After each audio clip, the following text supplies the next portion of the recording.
Good morning, Your Excellency, distinguished guests, ladies and gentlemen. Thank you for joining us here this morning in beautiful Samoa during CHOGM 2024. And thank you to those of us joining online from around the world. I'd like to welcome you all today to the press briefing for the report release Uncommon Wealth, Fossil Fuel Expansion in the Commonwealth, dominated by 3 wealthy countries.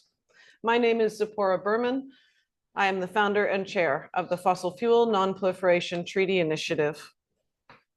I'd like to invite each speaker to come to the podium when I introduce you, and there is a microphone. Of course, Prime Minister, you'll be first, so you might want to clip that onto your pocket.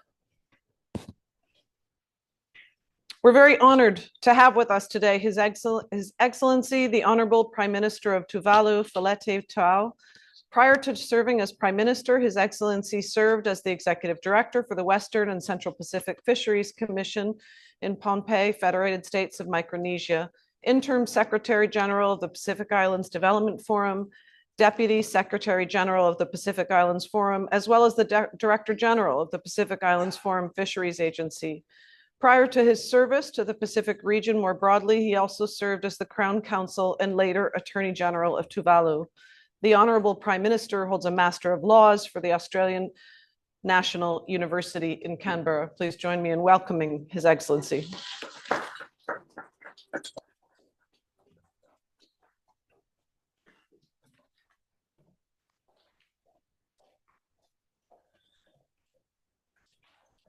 Thank you, Madam MC.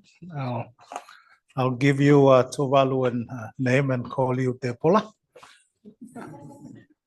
instead of Sebra Berman. And I think that's also the equivalent Samoan name for Debola. Thank you very much for your very kind introduction. And I'm delighted to be part of this press conference this morning that relates to the launching of the report entitled Uncommon Wealth, Fossil Fuel Expansion in the Commonwealth, dominated by 3 wealthy countries. A report that has been compiled and produced and published by the Fossil Fuel Non-Proliferation Treaty Initiative that my country, Tuvalu, is so proudly associated with the initiative. Ladies and gentlemen, let me also acknowledge my fellow panelists for this press conference. I'll let Deborah introduce them individually. But last month I was at the United Nations General Assembly, my first participation as the Prime Minister of Tuvalu. And I had the rare privilege of addressing the United Nations General Assembly. And I explicitly reminded them that climate change, in particular climate change-induced sea level rise, is the greatest and most devastating manifestation of climate impact that we, and in particular Tuvalu, is currently facing. It is risking the lives and livelihood of present and future generation. And just to provide some context to those that are listening in, current predictions by credible climate change scientists are predicting that in only 26 years to come, by the year 2050, it's only 2 decades to go, the capital island of Tuvalu, Funafuti, 50% of its land territory will be regularly flooded by regular tidal surges. Add another 50 years to that, the predictions are that more than 90% of our capital's land territory will suffer the same fate.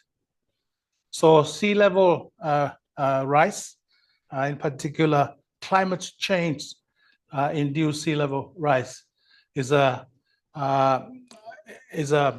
matter of survivability for Tuvalu. It also risks the future existence of Tuvalu as a country. So we take the issue of sea level rise quite seriously. I know other countries may also claim to also suffer the impact of sea level rise, but to add some more context to my remark this morning, Tuvalu is an atoll nation, and you know, atolls are totally flat. There are no alternative higher relocation places where you can run away from the sea level rise. Tuvalu, Kiribati, and the Marshall Islands are the free atoll nations in the Pacific that are members of the United Nations. And I'm glad that I think the Marshall Islands are also a member of the Fossil Fuel Non-Proliferation Treaty Initiative. So this morning I will just wish to make some comments in relation to the initiative and to why this initiative is so critical and important to the future survivability of Tuvalu. At the UN General Assembly, I reminded members of the UN that states who benefit the most from fossil fuel extraction cannot continue to accelerate their development and prosperity at the expense of the most vulnerable states, which are left well and truly behind.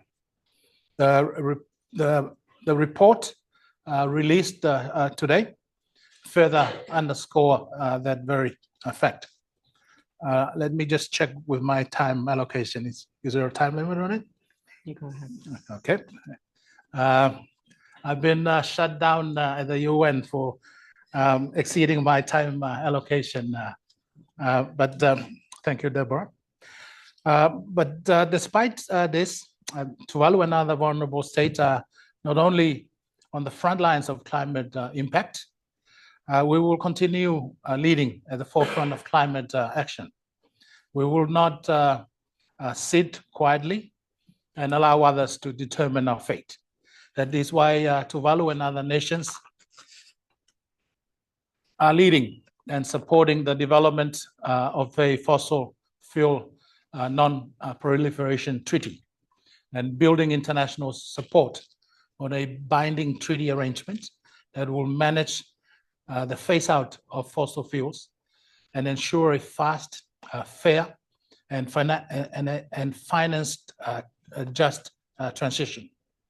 To put it plainly, it is a death sentence, not phrases that I use lightly.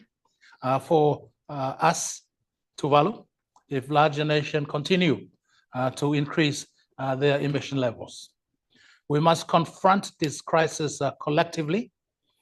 As a Commonwealth family, we have a moral responsibility to uphold the commitments we made under the Paris Agreement and work towards limiting global warming to the 1.5 degree Celsius target.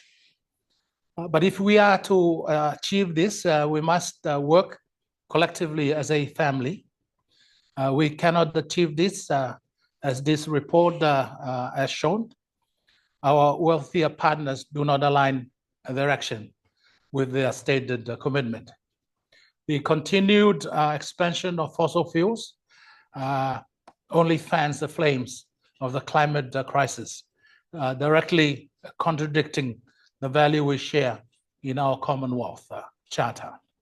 Sustainable development can and must drive our action to eradicate poverty, preserve natural ecosystem, and promote social equity.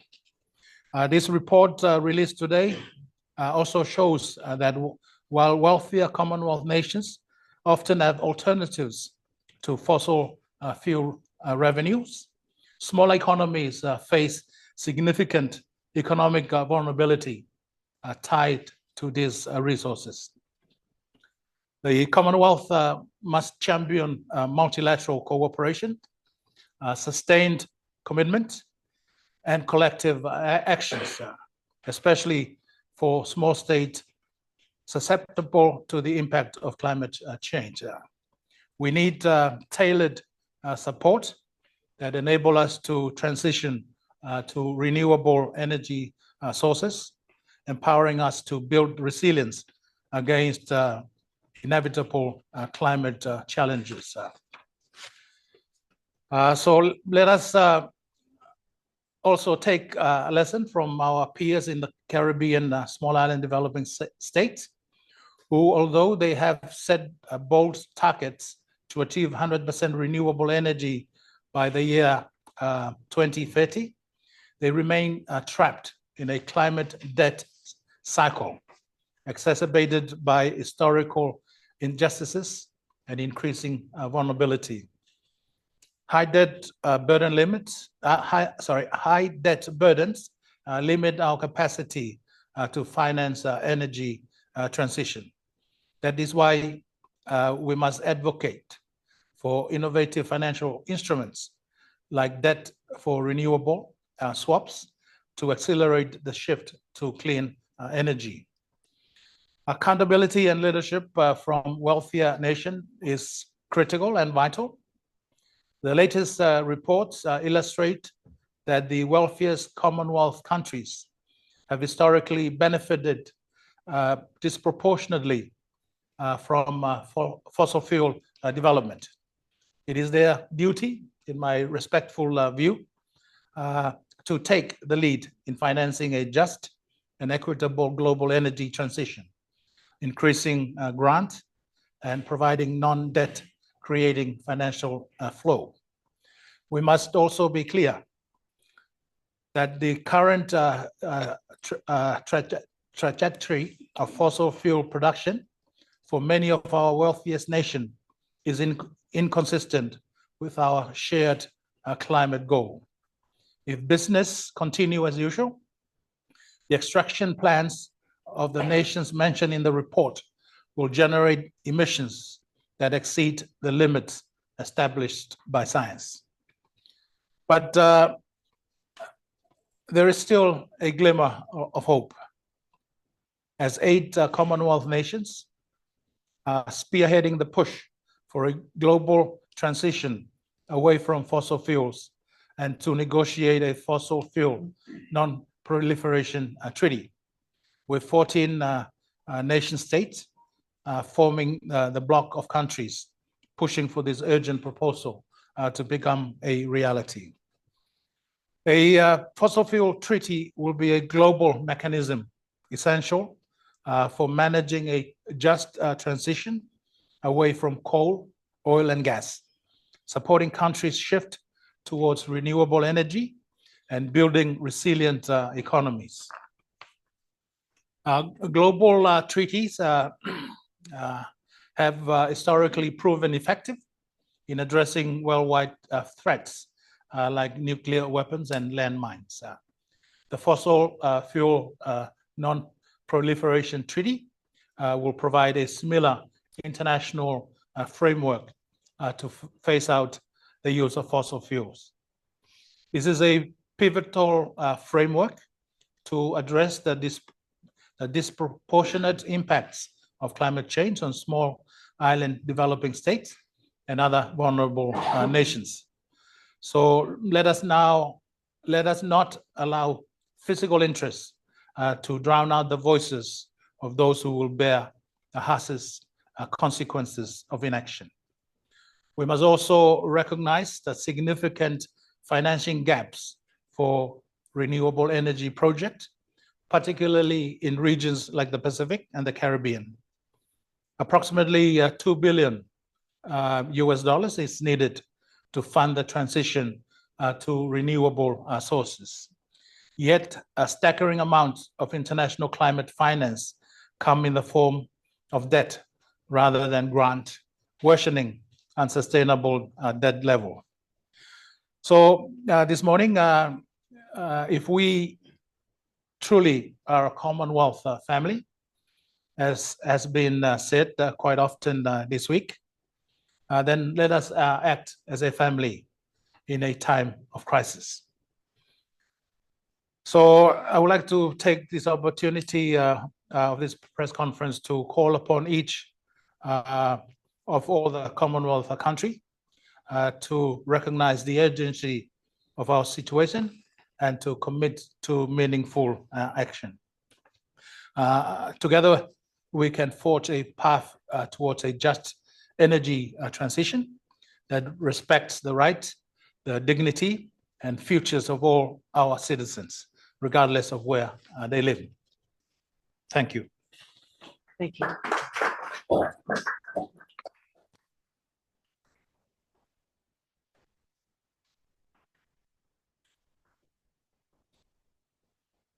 Thank you so much, Prime Minister. Now I'd like to introduce the Honorable George Manuri. Ambassador Manuri currently serves as the Republic of Vanuatu's ambassador to the European Union. To his current post, Ambassador Manuri played prominent roles in the negotiations for Vanuatu's accession to the World Trade Organization for the Pacific Island Trade Countries Trade Agreement and the ACP-EU Economic Partnership Agreements. Ambassador Manuri also priorly served as the National Authorizing Officer for the European Development Fund. He holds a master's degree in commercial law and licensed droit privé from the Université de Bordeaux in France. Ambassador, would you like to speak from the table or the podium? Choice is yours. Well, maybe the podium, actually, if you don't mind, because of these. Thank you.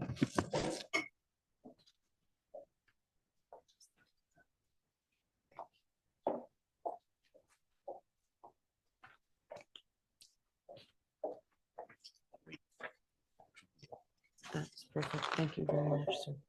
Thank you very much, MC and Honorable Prime Minister. My boss, Director General Noah Kubak. I think in terms of protocol, maybe my Director General should be given the opportunity to speak before me. But as we have started, then I will just say that I think the Honorable Prime Minister mentioned about legal framework. The treaty is to, the countries behind is to come up with a legal framework.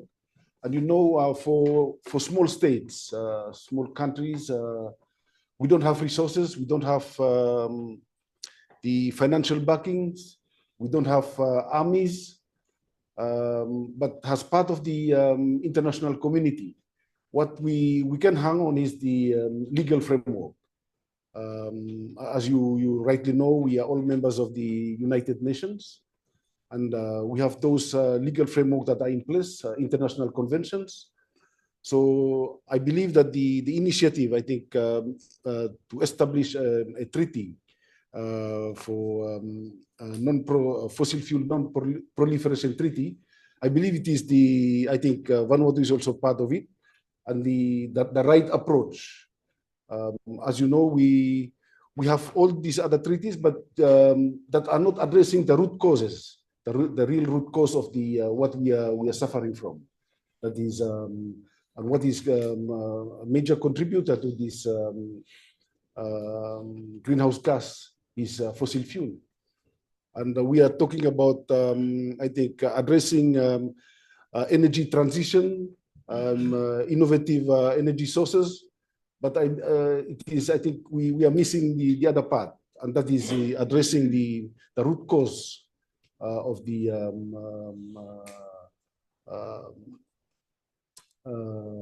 gas emissions.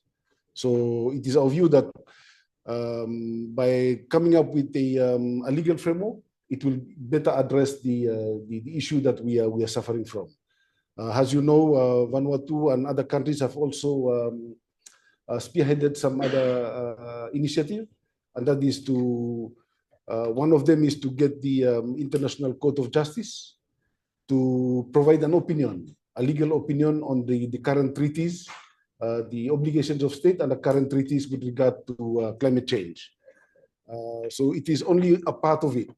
So I think this other initiative to come up with a treaty specifically for fossil fuel non-proliferation treaty, believe that it would be the way to go, and hopefully, as the Prime Minister has mentioned, hopefully that all the other members of the Commonwealth will join the bandwagon that has been initiated with so much courage by few of our countries to address the root cause of the issue we are facing. I think I'll leave there, and my other colleagues will further contribute. Thank you so much, Ambassador.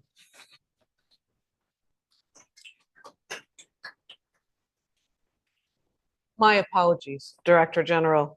I'd now like to welcome the Director General of Foreign Affairs, Mr. Noah Patrick Kubak from the Republic of Vanuatu. Mr. Kubak priorly served as the Deputy Permanent Representative of Vanuatu to the United Nations and to UN agencies in Geneva.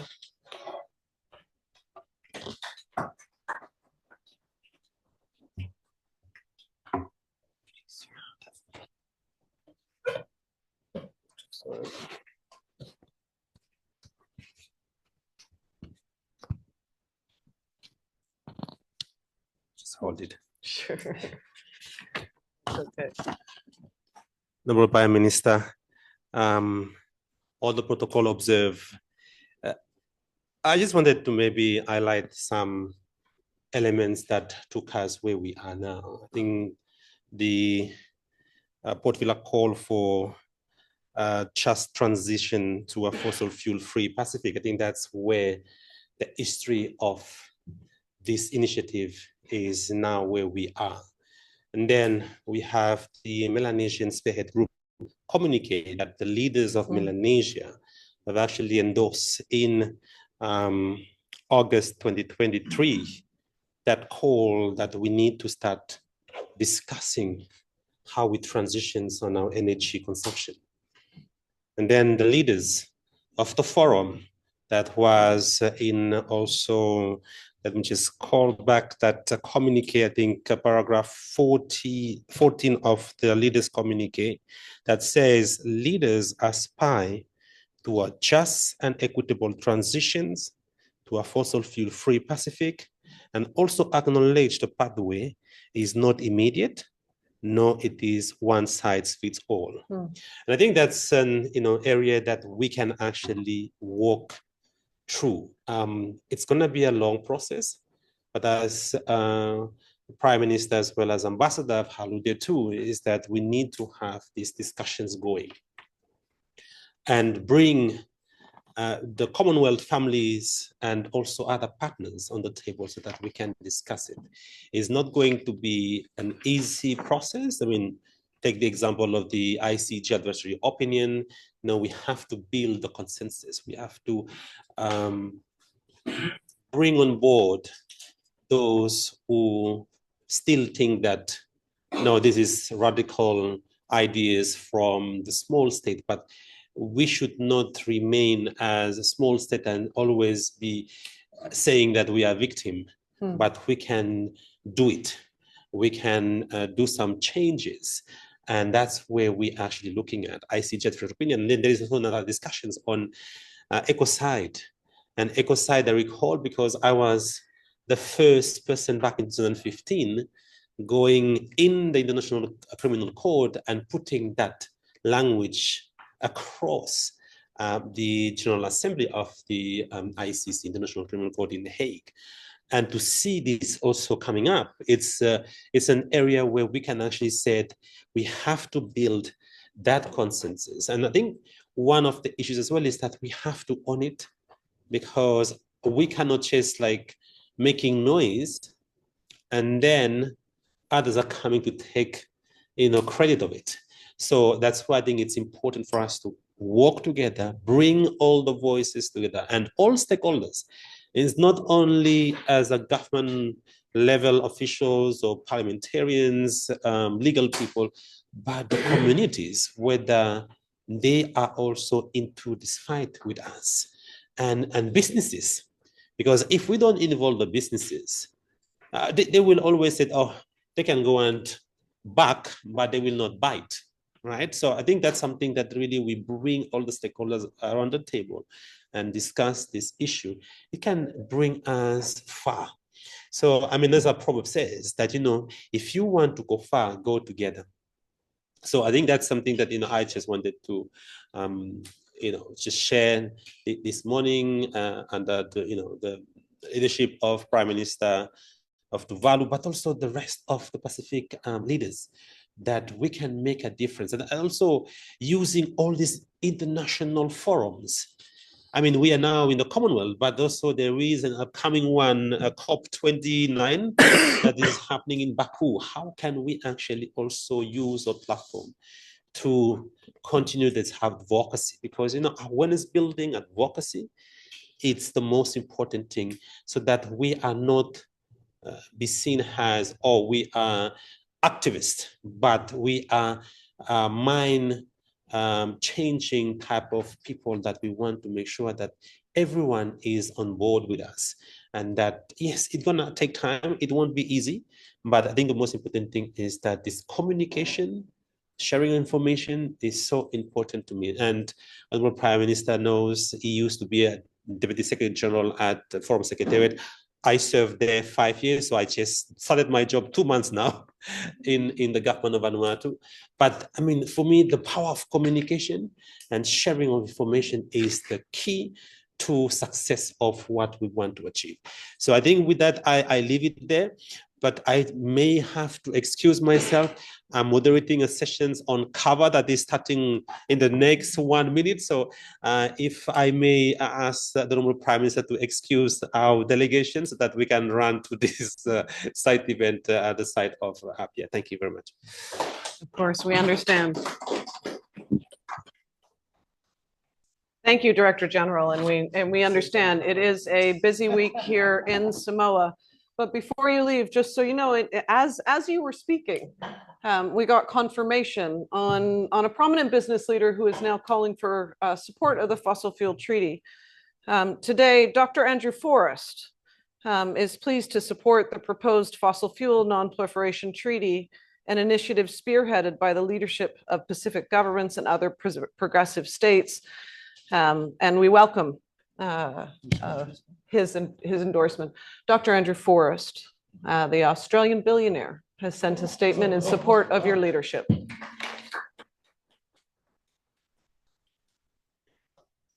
Before we turn to our last speaker today, I would like to give you a little bit of context for the report and some of the report's findings.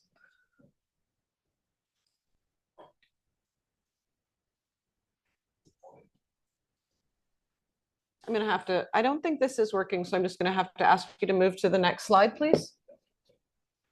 So over the past 20 years, extreme weather events globally, like hurricanes, floods, heat waves, have cost an estimated $2.8 trillion, according to a recent study by the World Economic Forum. This breaks down to about $16.3 million per hour. And we know that rising temperatures have increased the likelihood and intensity of extreme weather events, and individual extreme weather events can now be directly attributed to the effects of climate change. We also know that climate change is happening because of the carbon trapped in our atmosphere, carbon that comes from three things: oil, gas, and coal.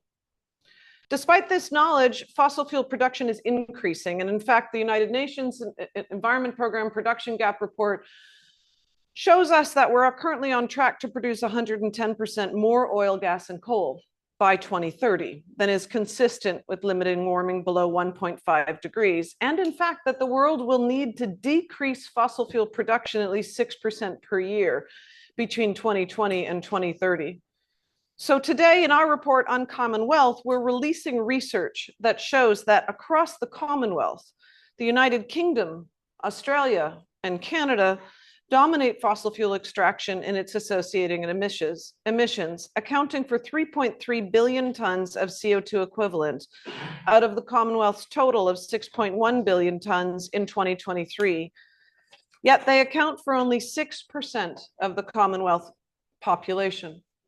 Let me reiterate, despite representing only 6% of the Commonwealth's population, Australia, Canada, and the UK are responsible for over 60% of the emissions generated from extraction across Commonwealth countries since 1990.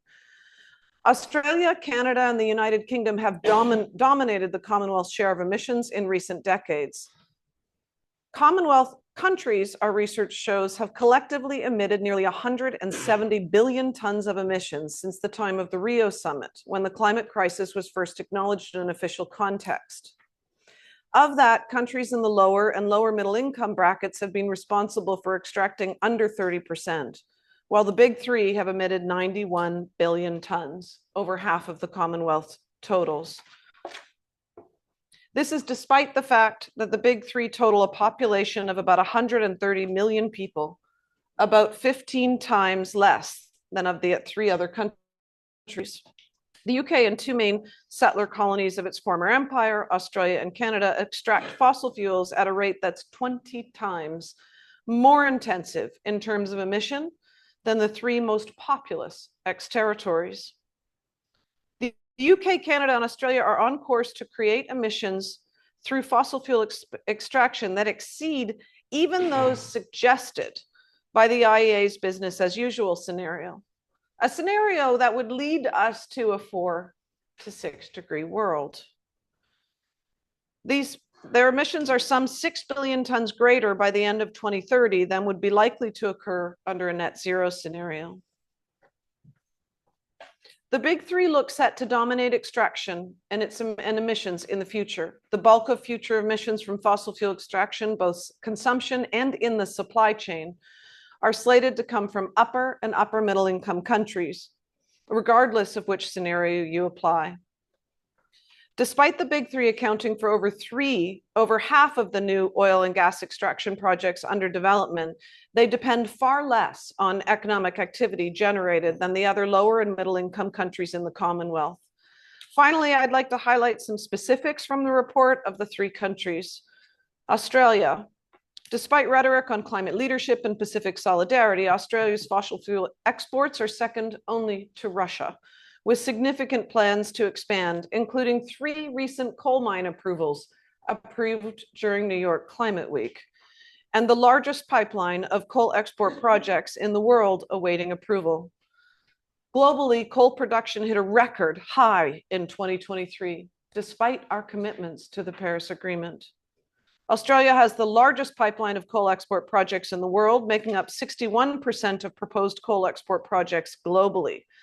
As of 2023, our research shows that 69 coal projects and 49 new oil and gas projects are under consideration for development in Australia. This could result in 5 gigatons CO2 equivalent of emissions. Australia's 2030 target is to reduce emissions by 43% below 2005 levels. Canada's fossil fuel extraction trajectory shows persistent expansion. Between 2018 and 2021, the Canadian government provided some $21 billion in public financing, loans, grants, and guarantees to help develop that fossil fuel infrastructure while claiming to be a climate leader.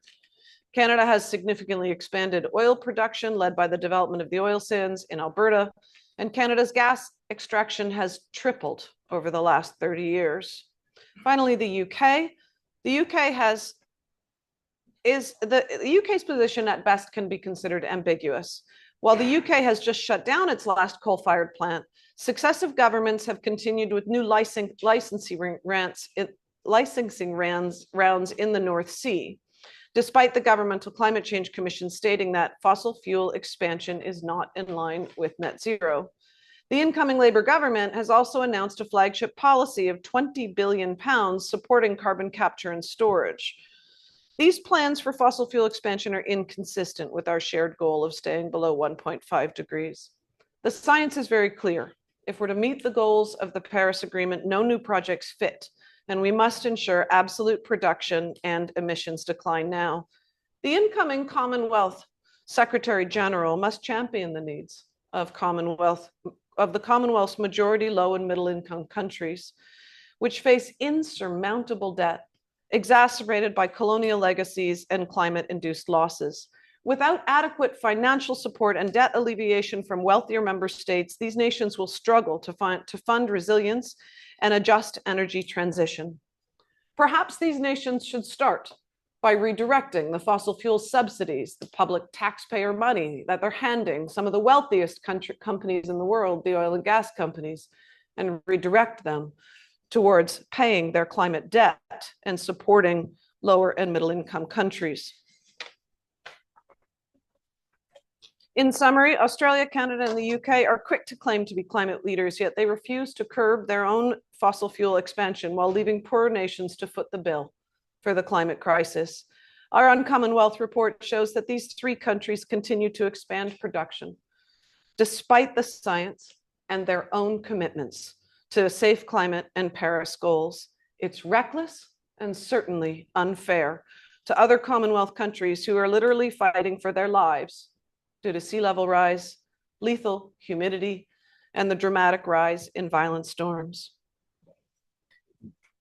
Finally, before concluding this press conference, we're pleased to welcome comments from Ms. Brianna Fruin, Pacific climate activist and treaty champion. Brianna is a climate change activist from Samoa, from here in Samoa. So we're happy to be in your home, Brianna. At 16, she became the youngest ever recipient of the Commonwealth Youth Award in recognition of her role in amplifying the voices of Pacific Island youth. Brianna. Honorable Prime Minister, Cora, ladies and gentlemen, thank you so much for being here today.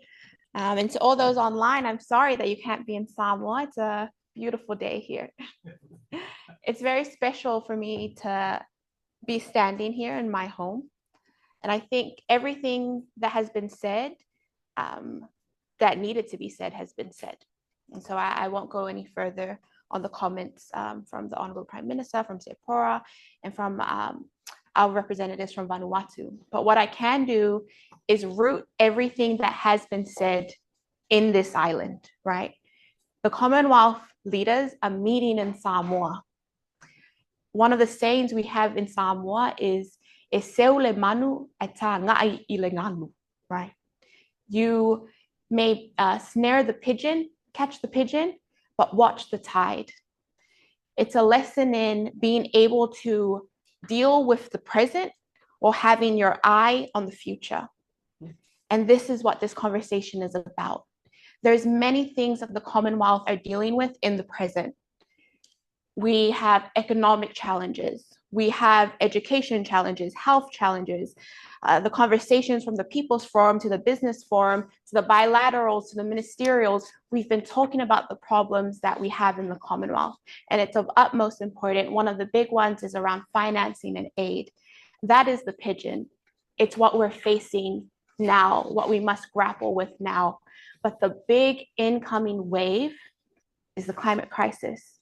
It's one that's already hit small islands like Tuvalu, already hit small atolls like Marshall Islands.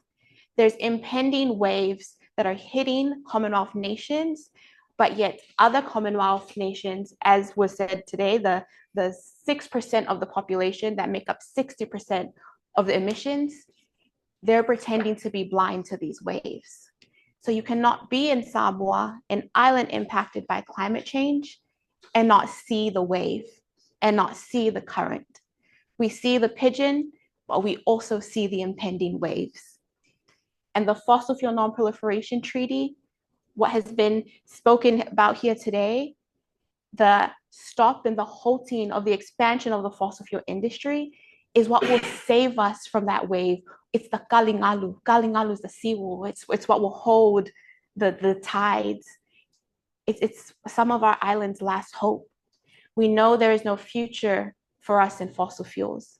And that's why all of us here today have stood here and shared what we have shared. So snare the pigeon, but watch the tide.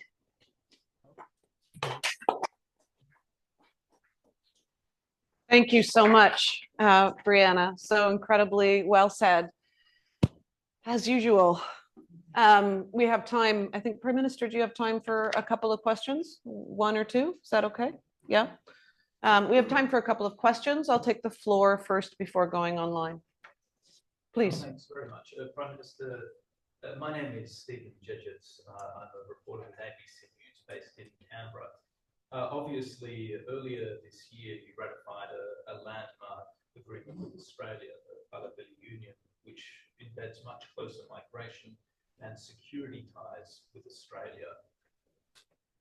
Does Australia's climate record, particularly when it comes to fossil fuel expansion, sit within the spirit of the Tuvalu Union? And if not, how can Tuvalu use the Tuvalu Union, leverage that you have within that, to try and force a change in Australia's current policy settings?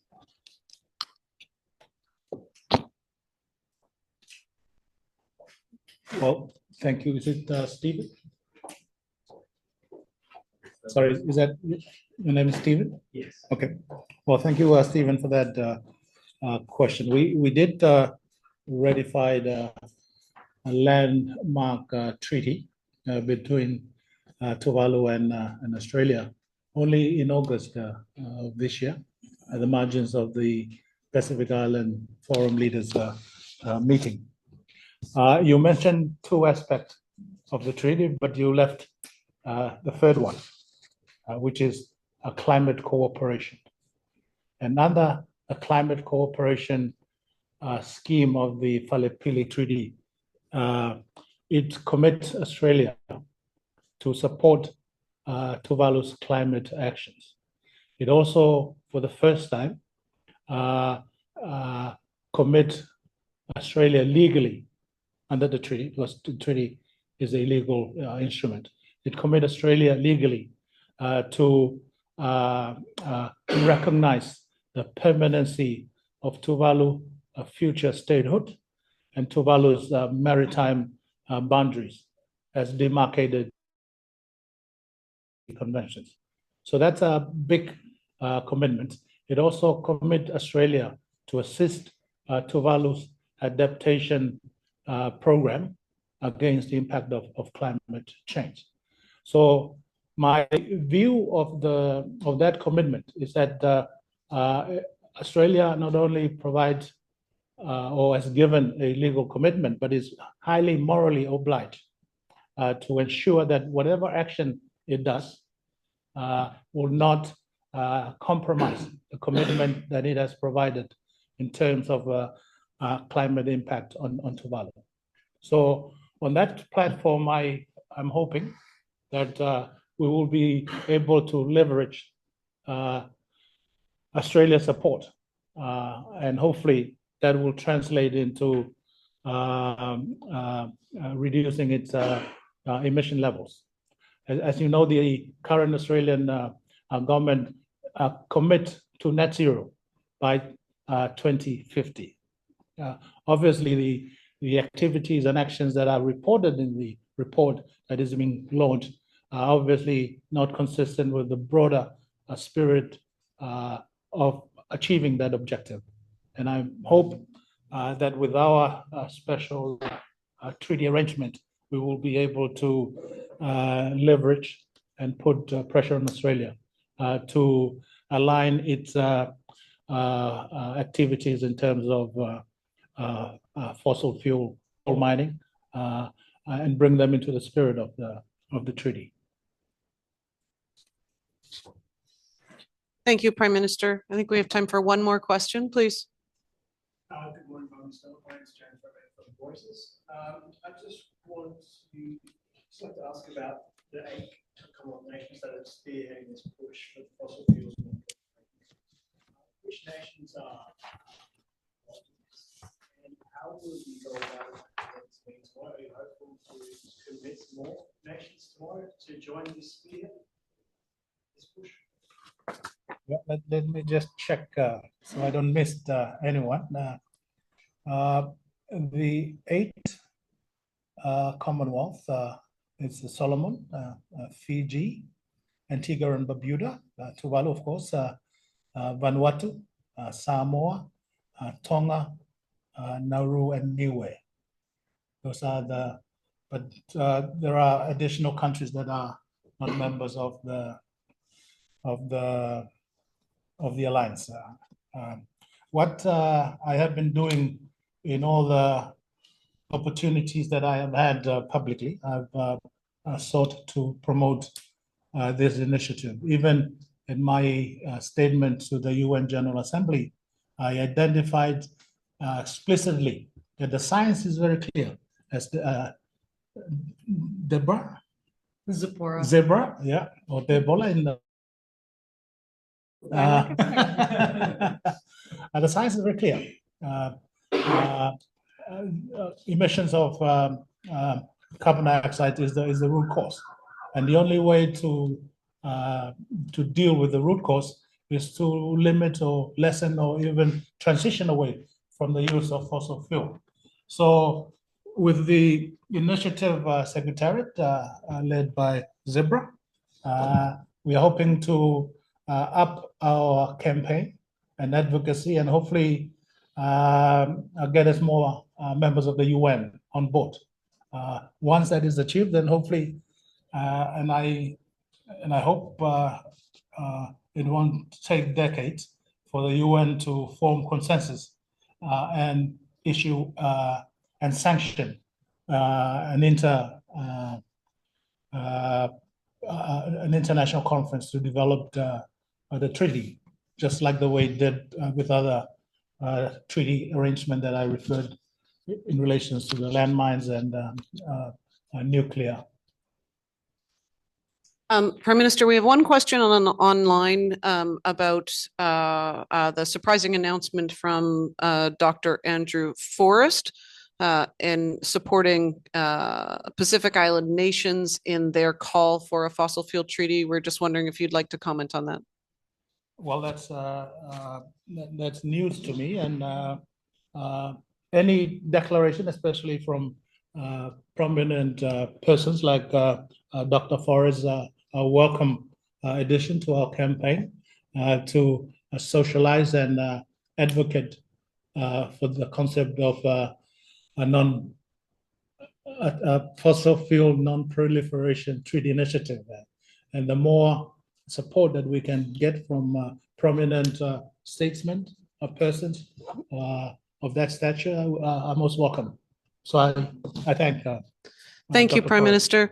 I want to thank you all for joining us today in person here in Samoa at CHOGM 2024, and also online. Thank you for your patience and enjoy Samoa and the rest of CHOGM. I want to thank the Prime Minister and the other guests that were here from Vanuatu for joining us here today for the release of this report, and Brianna Fruin. If you have further questions for Brianna Fruin or the Prime Minister, we can try and help to arrange interviews later. And there is a representative from Dr. Andrew Forrest's team who we can also direct you to if you have questions about that new announcement. Thank you very much.